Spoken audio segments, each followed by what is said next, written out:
Olá pessoal, vamos falar um pouquinho agora do diagnóstico da SOP. O diagnóstico da SOP é eminentemente de exclusão.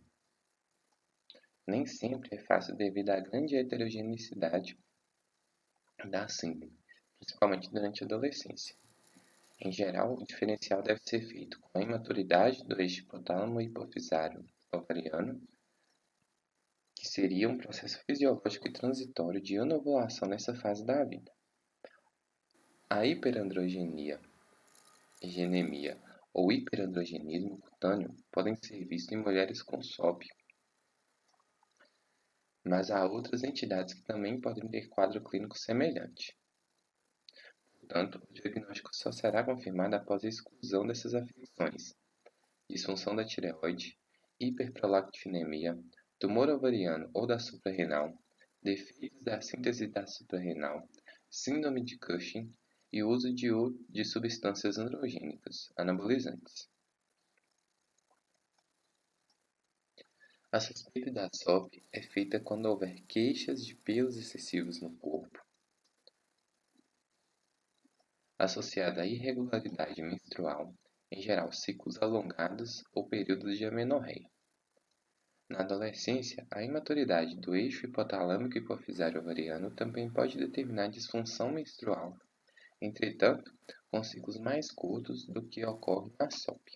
Todavia, isso não é regra em todos os casos, o que sugere acompanhamento para fechar o diagnóstico. O antecedente de pubarca precoce excessiva pode ser um indicativo de que a adolescência tenha predisposição à SOP. A ultrassonografia, em muitos casos, não é de muita ajuda, pois os ovários em geral são maiores e muitas vezes multifoliculares quando há imaturidade do eixo, que pode levar a fazer o diagnóstico errôneo de SOP durante a adolescência.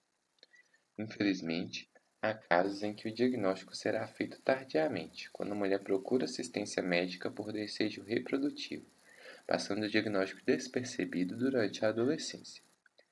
O exame físico pode auxiliar no diagnóstico, portanto, devemos procurar sinais clínicos de hiperandrogenismo, como acne e histotismo. A simples presença de hipertricose não significa aumento da produção de androgênios, pois são pelos do tipo lanugem que aparecem em geral no ombro e na fronte. A hipertricose pode ser causada por uso de fármacos como glicocorticoides, ciclosporinas, progestágenos ou valproatos, minoxidil ou estar presente em algumas doenças, como hipotireoidismo, anorexia nervosa, porfiria e dermatomiosite. Em geral, a resistência insulina, o sinal clínico mais importante a ser avaliado, é a presença de acantose nigricante, que é um espessamento do escurecimento da pele na região de dobras. É determinada pela ação da insulina no tecido cutâneo. Contudo, aparece apenas em aproximadamente 18% das mulheres com resistência insulínica. Todavia, esse sinal não é relevante para o diagnóstico de SOP. Durante a investigação da pelve feminina, devemos evidenciar ovários de tamanhos aumentados. Em raros casos, pode-se encontrar aumento do clitóris, que é mais frequente nos casos de neoplasias produtoras de androgênio. Em geral, a história clínica da SOP é mais arrastada, surgindo na adolescência e, em muitos casos, piorando gradativamente com obesidade e resistência insulínica.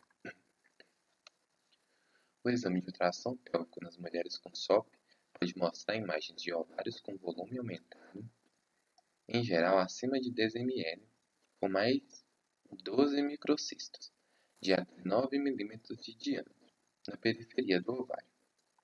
Vários estudos atuais que propõem em número maior de microcistos para fazer o diagnóstico, mas atualmente o critério mais aceito ainda é o do consenso de Rotterdam. Contudo, a característica mais marcante é a hipoecogenicidade central, que reflete hiperplasia estromal. Porém, a reprodutibilidade desse achado é baixa e a variação inter e intra-observadores é elevada.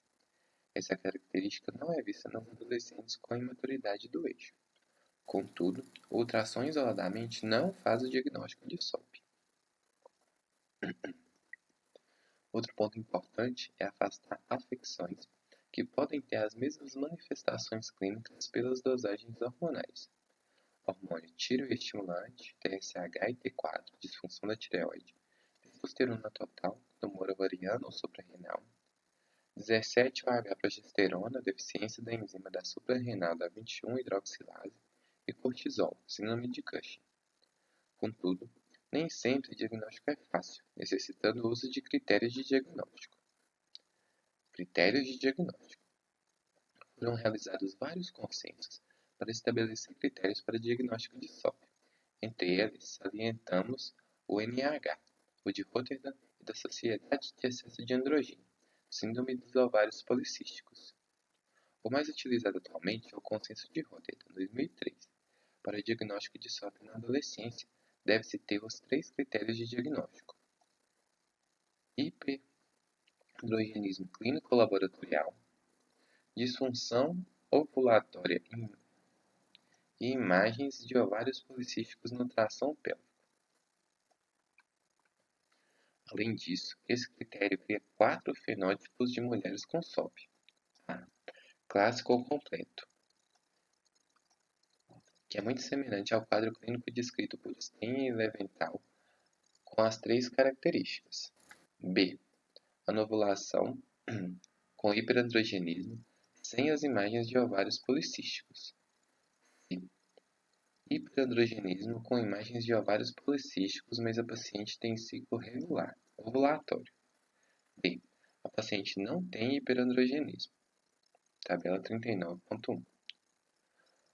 Fenótipos mais comuns são A e o B, correspondendo a quase 80% das mulheres com SOP. Assim, o diagnóstico final é baseado nos critérios de Rotterdam, afastando as afecções com quadro clínico semelhante. Figura 39.1.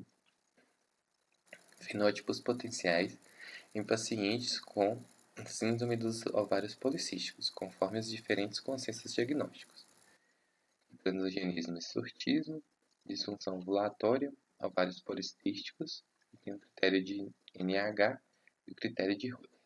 E a classificação em A, B, C e D, de acordo com os fenótipos.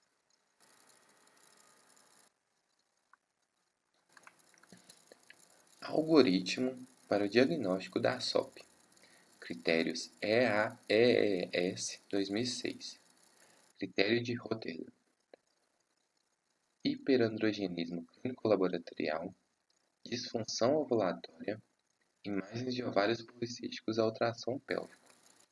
Solicitar cortisol, testosterona total, TSH, T4 livre, cortisol, 17-hidroxiprogesterona.